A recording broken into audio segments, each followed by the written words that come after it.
కథాభారతి శ్రోతలకు సుస్వాగతం. ఈనాటి కథ ఏప్రిల్ 9వ తారీఖు 2020 సంవత్సరంలో ఈనాడు కథామృతం శీర్షికలో ప్రచురింపబడిన సిహెచ్ సీత గారి కథ ఏ మేరా ఇండియా. కిరణ్, ఏం చేస్తున్నావు? వంటగదిలోంచి అడిగింది లలిత. అది ఆరో ఎక్కం అప్పగించలేదని మాస్టారు విద్యార్థిని నిలదీసినట్టుంది. నేను పలకలేదు. కాసేపు అయ్యాక చేతిలో గంటతో హాల్లోకి వచ్చింది మా ఆప్రాన్ సుందరి. నేను పిలిచాను, వినపడలేదా అంది. చెవులు వింటున్నాయి లల్లి, కానీ అవి పలుకలేవు గదా అన్నాను నవ్వుతూ. అలాగా, ఇక మీదట ఆకలేస్తే పొట్ట కోసి భోజనం నింపు, నోటితో తింటే ఊరుకోను అంది. నా కళ్ళు టీవీ మీదే. అసలు ఎలా చూస్తారు టీవీ అంది. అదా నీ డౌటు? కా కా కా కేక, అదే దానికి జవాబు అన్నాను. అంటే టీవీ చూడాలంటే కావలసినవి కళ్ళు, కరెంటు, కలర్ లేదా black and white TV, cable connection. ఇవి ఉంటే చాలు, ఎంచక్కా టీవీ చూడొచ్చు. నన్ను చొరచొరా చూస్తూ వంటగదిలోకి వెళ్ళింది. 2 నిమిషాల్లో మళ్ళీ వచ్చి, కొంపదీసి నువ్వు ఇప్పుడు మిస్సమ్మ సినిమా కానీ చూడడం లేదు కదా అంది. ఎవరి కొంప తీయకుండానే మిస్సమ్మ సినిమా చూడొచ్చు, లేదా మిస్సమ్మ చూసే ముందు ఎవరి కొంప తీయనక్కర్లేదు అన్నాను చిరునవ్వుతో. జోకు బాలేదు, హిహిహి అంది. అదే పాత సినిమా, 50 ఏళ్ల నాటి నటులు, అవే పాటలు, మిస్సమ్మ, మాయాబజార్, గుండెమ్మ కథ, అన్నీ అంతే. అయినా సీడీలు వేసుకుని చూస్తావుగా, టీవీ కకృతి ఎందుకు? సీడీలు జీతపురాళ్ళైతే ఇలా టీవీల్లో వచ్చేవి బోనస్లు. పైగా నాకు సహప్రేక్షకులుంటారు. అవునా? ఎవరున్నారిప్పుడు నీ సహప్రేక్షకులు? అఖిలాంధ్రకోటి. ఎవరూ చూడరు, నువ్వు తప్ప. పోనీ అలానే అనుకున్నా ads incharge, channel operator, programme manager ఎక్కడో అక్కడ ఉంటారు కదా, వాళ్ళు చాలు నా సహప్రేక్షకులుగా. కృష్ణ అంది లలిత చెవులు మూసుకుని తల పైకెత్తి. అంతలో స్మిత, మా ఆవిడ ప్రాణసఖి వచ్చింది. మా ఆవిడ నేను సాఫ్ట్వేర్ ఇంజనీర్లం, కంపెనీలు వేరు. ఆవిడ టీఎల్, నేను పిఎల్. స్మిత మా ఆఫీస్లో పనిచేస్తుంది. ఆవిడే మాకు ఈ సంబంధం సెటిల్ చేసింది.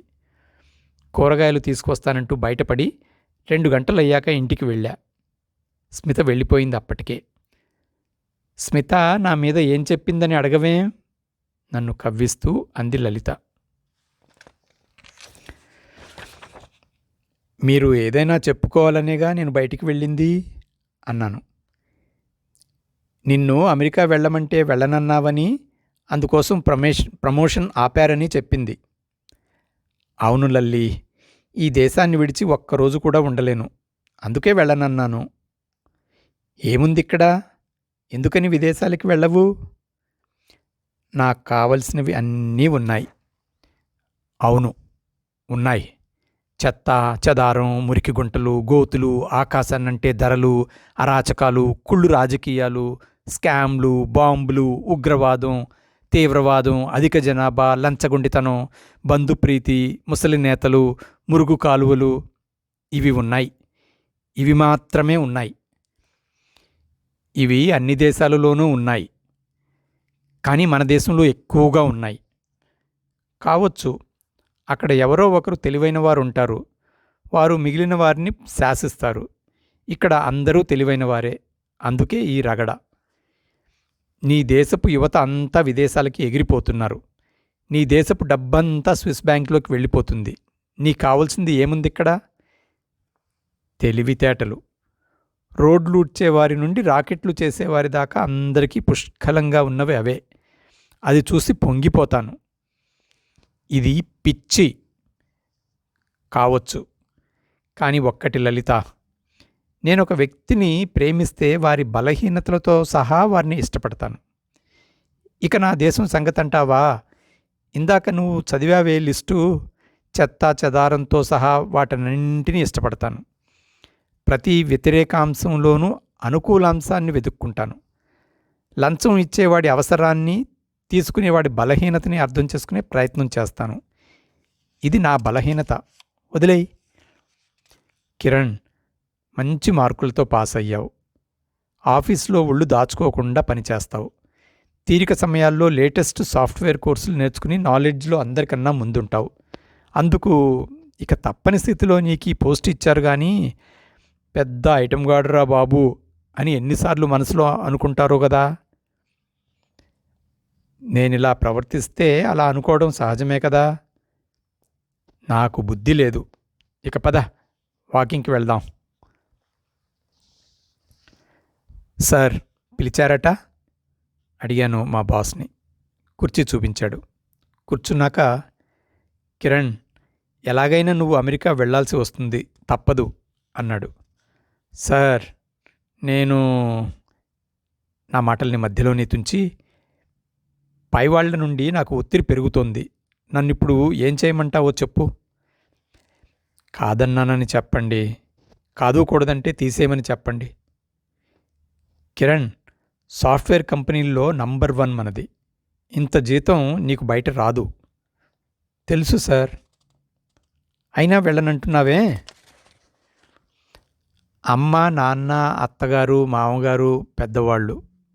వాళ్ళకి నా భార్య, నేను తప్ప మరో సంతానం లేరు. వాళ్ళ బాధ్యత మా ఇద్దరిది. పైగా ఈ గడ్డని విడిచి ఉండలేను. ఈ దేశం మీద ఇంత ప్రేమేంటి నీకు? 6 అడుగుల పొడవు, 2 అడుగుల వెడల్పు లేని మనుషులంటేనే మనకింత ప్రేమ కదా. సువిశాలమైన ఈ దేశం మీద ఎంత ప్రేమ ఉండాలి? ఈ గాలి శ్వాసనిచ్చింది, ఈ తిండి పోషించింది, ఈ మట్టిలో కలిస్తే చాలు. అదే నా కోరిక. అంత ధర్మసూత్రాలు చెప్పేవాడివి నెలకో సాఫ్ట్వేర్ కోర్సు, గ్రీకు, లాటిన్ లాంటి భాషలు ఎందుకు నేర్చుకుంటున్నావు? అది విద్య సార్. దానికి ఎల్లలు లేవని నా అభిప్రాయం. ఆయన లేచి వచ్చి నా చేతులు పట్టుకున్నాడు. బాబు, ఇవి కాళ్ళనుకో.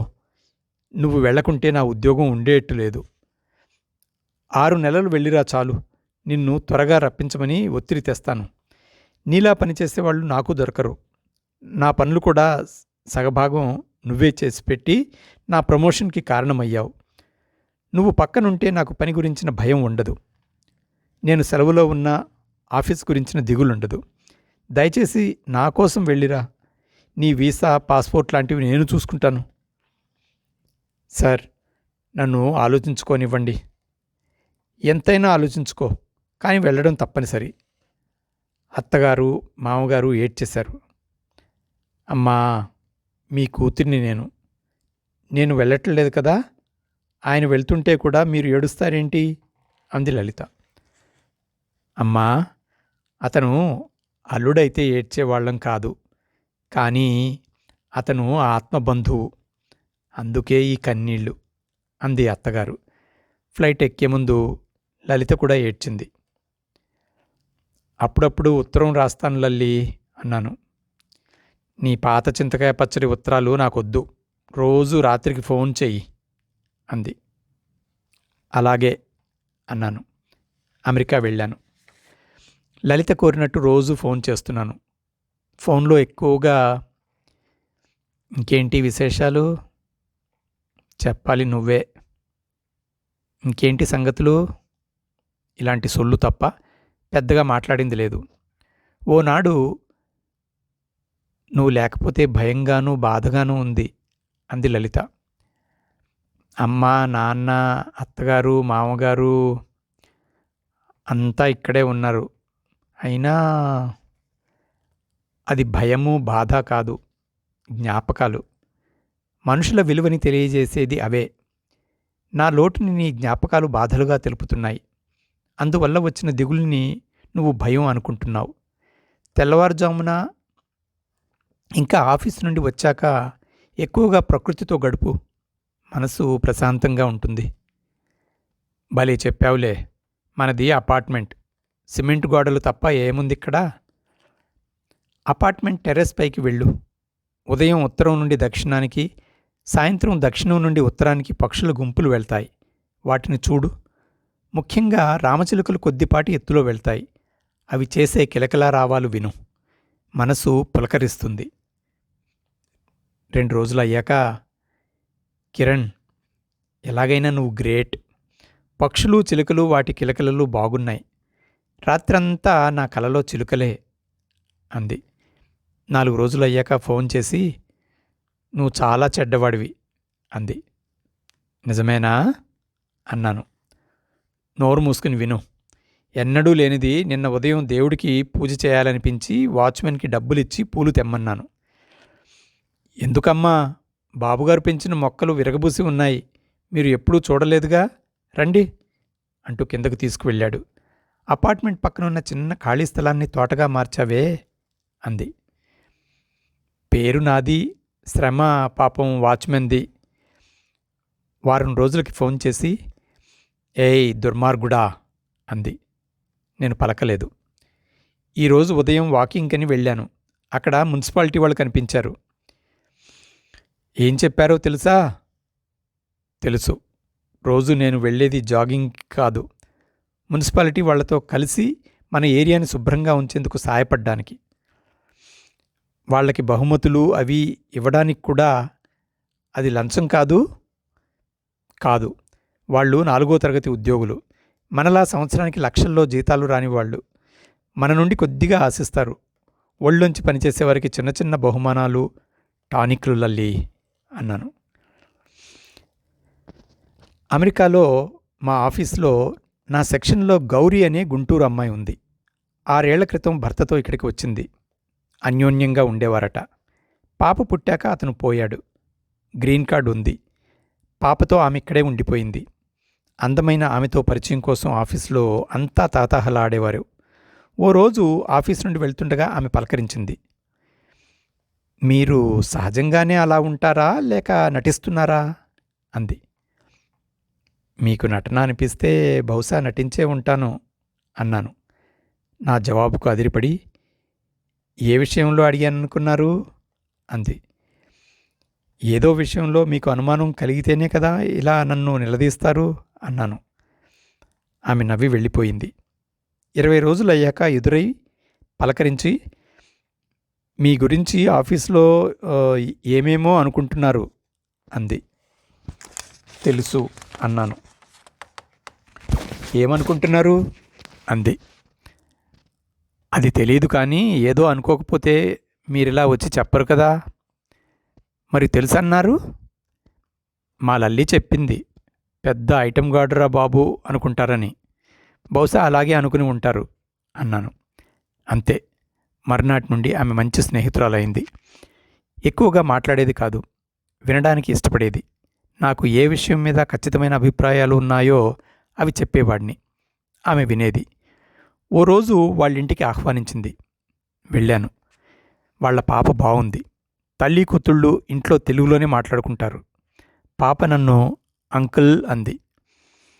పాపా, మీ అమ్మ ఫ్రెండ్స్ ఎవరి ఇంటికొచ్చినా ఆడవాళ్ళని అత్తయ్య అని, మగాళ్ళని మామయ్య అని పిలువు అన్నాను. అలాగే మామయ్య అంది పాప. 5 నెలలు పోయాక గౌరీ అంది, ఇక మనం కలుసుకోవడానికి కుదరదు అని. సరేనండి అన్నాను. ఎందుకని అడగరే అంది. చెప్పవలసిందైతే మీరే చెబుతారు అన్నాను. మీ మాటల ప్రభావం వల్ల నేను ఇండియాని ప్రేమించడం మొదలెట్టాను. అందుకే హైదరాబాద్ వెళ్తున్నాను శాశ్వతంగా.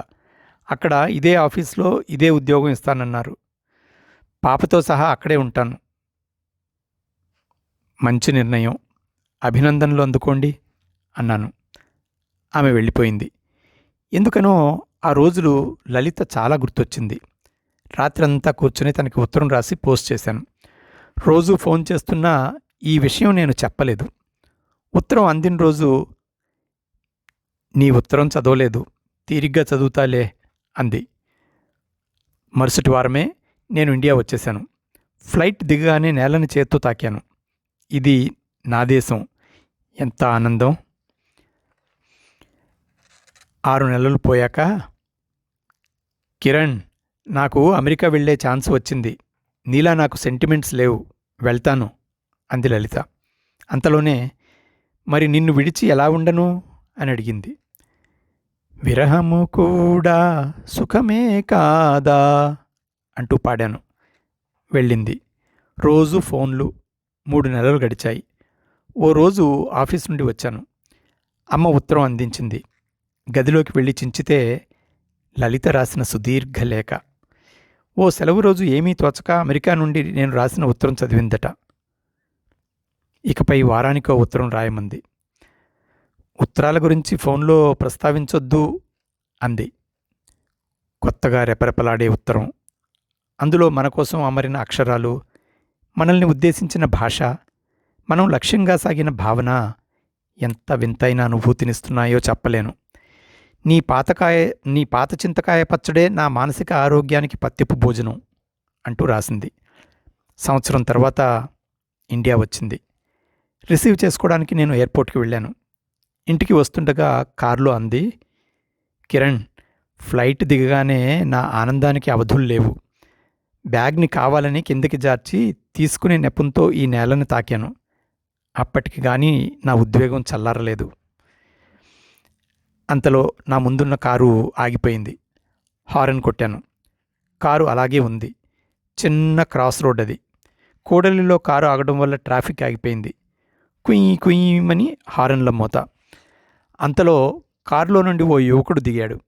అతని వెనకే ముందు సీట్లో నుండి ఓ యువతి, వెనక సీట్లో నుండి 2 పిల్లలు దిగారు. యువకుడికి చెమటలు పడుతున్నాయి. ట్రాఫిక్ కానిస్టేబుల్ లేడు. ఓ చేత్తో స్టీరింగ్ తిప్పుతూ మరో చేత్తో కారు తోయడానికి చూస్తున్నాడు. కానీ అది పెద్ద కారు. అంగుళం కూడా జరగలేదు. ఆ యువతి కూడా తోయడానికి చూసింది. వాళ్ళ వల్ల కావట్లేదు. ఓ పక్క వాహనాల మోతతో కంగారు, మరో పక్క కారుకి ఏమైందో అని ఆరాటం. అతను చెమటతో తడిసిపోయాడు. అప్పుడు వచ్చాడు ఒకతను. తెల్లని ఖద్దరు బట్టల వ్యక్తి. చిన్న రాజకీయ నాయకుడు కాబోలు. ఎత్తుగా, లావుగా, నల్లగా, 2 చేతులకు వేళ్ల నిండా ఉంగరాలతో దిగాడు తన కారులో నుండి. ఆయన మనుషులు దిగారు వెనకాలే. ఆగిపోయిన కారతంతో ఏదో మాట్లాడాడు. మళ్ళీ తన వారితో ఏదో అంటున్నాడు. ఈలోగా మరో 2 వ్యక్తులు వచ్చారు. మరొకతను స్కూటర్ పక్కన ఆపి వచ్చేశాడు. ఓ ఆటోవాలా వచ్చాడు. సాఫ్ట్వేర్ కంపెనీ ట్యాగ్ మెడలో ధరించిన ఓ కుర్రాడు వచ్చాడు. అంతా కలిసి తలో చెయ్యి వేసి కారుని ఆ పక్కనే ఉన్న పెట్రోల్ బంకు దాకా నెట్టారు. నా పక్కనే ఉన్న కెమెరా తీసుకుని కారులో నుండే ఫోటోలు తీశాను. మర్నాటి పేపర్లో, విదేశాల్లో ఇలా కార్లు పాడవవు, ఒకవేళ అయినా ఇలా నెట్టుకుంటూ వెళ్ళరు, వెళ్ళినా దారిన పోయే వాళ్ళెవరూ ఇలా సాయం చేయరు, it happens only in India అంటూ క్లిక్ క్లిక్ ప్రచురింపబడింది. అది చదివిన లలిత అనుమానంగా నన్ను చూస్తూ, నిజం చెప్పు, ఈ శీర్షికకు రోజు ఫోటోలు పంపేది నువ్వే కదూ అంది. నేను కళ్ళు చిలికించి నవ్వాను. శృతి కలిపింది లలిత. అదండి ఈ వారం కథ. ఏప్రిల్ 9వ తారీఖు 2020వ సంవత్సరంలో ఈనాడు కథామృతం శీర్షికన ప్రచురింపబడిన సిహెచ్ సీత గారి కథ ఏ మేరా ఇండియా. కథ విన్నారు కదా. H1B వీసాలకు $1,00,000 కట్టాల్సిన అవసరం లేదు. వచ్చేయండి మన ఇండియా. ఏ మేరా ఇండియా. మళ్ళీ వచ్చే కథలో మళ్ళీ కలుద్దాం. అంతవరకు సెలవు. సర్వేజన సుఖినో భవంతు.